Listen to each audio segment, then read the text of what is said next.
Good morning, good afternoon, good evening. Welcome to my channel. I am Coach Sherry. I'm in my vehicle, so this is Car Chat and all that. So I hope you all are doing well. I just cannot get the city of Asheville out of my mind and all the things that happened up in the western part of North Carolina. Please continue to pray for them. I just can't imagine, property lines have changed because of the way that the water has destroyed the streets. It is like now part of the river. It's the craziest thing. So please keep them in prayer. I know that here in Charlotte, somehow it's going to definitely impact because they're going to have to find another place to start over. And why not Charlotte? So I am going to reach out again. I think I mentioned it before that some of my colleagues that are with the city of Asheville, they came here to shadow my team a few weeks ago, and I've been trying to reach out to them and haven't heard. So I'm really concerned about their well-being. I hope that they are good. I know that communication is still not available for everyone there, but just continue to pray for the western part of North Carolina, as well as the Mountain Island Lake portion of Charlotte.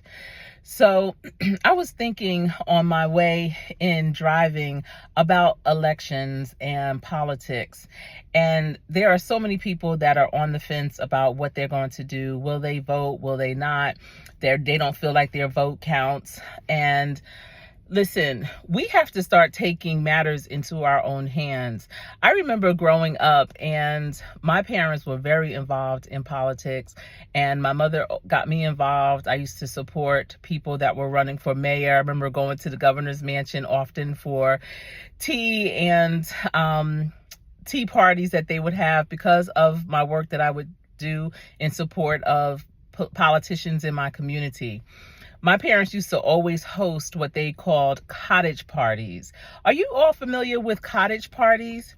That's when you open up your home to political candidates so that they can come in and talk to your family and friends and neighbors about issues that impact them.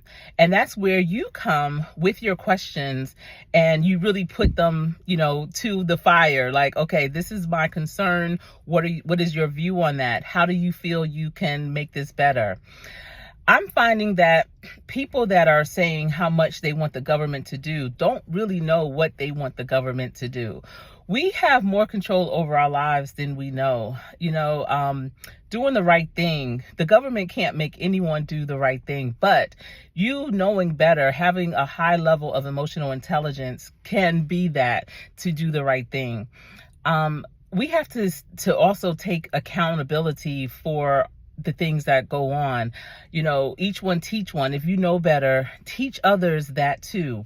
But it's important not just on the federal level, with this national campaign that's going on, but your local level is just as, if not more than important. I know with Western North Carolina, there's been a lot of people that's been back and forth here on YouTube talking about what the federal government is doing or not doing for them. But then when, people from the federal government, such as the president or the vice president, go and try and assess what's going on, then the people are mad because that takes away from the area.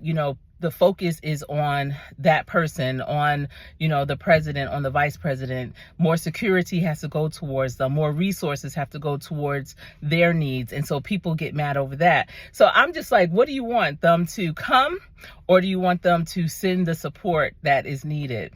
And sending support is also through local government. Local government is still part of the whole system. So it's important that you know who your local government officials are, know what they stand for. And not just this election, not every 4 years vote, but vote every year, because there's always something that comes up. Understand what are some of the issues regarding the infrastructure for where you are. I mean, we all have the infrastructure for the United States, absolutely, but what's going on in your neighborhood? How are they trying to rebuild the roads? You know, how are they supporting the piping that was put down maybe over 100 years ago? You know, what kind of money is pouring into the upgrading of those types of things, so that when something happens, it's not because the items or the infrastructure or the structure is inadequate, you know, that is outdated, antiquated. You know, understand, what is it that matters to you most? Is it education? Well, what's going on with the education? How much money is going towards that? You know, it's not equitable across the country for sure. You know, even teacher salaries are different in different parts of the country, and that is because of taxes as well. So understand what the impact is on the money that is flowing and how it impacts you, your life, your family. You know, don't just take it upon yourself to look at TV or YouTube or hear word of mouth from just your neighbors, locker room lawyers. You know, take the time to do the research yourself.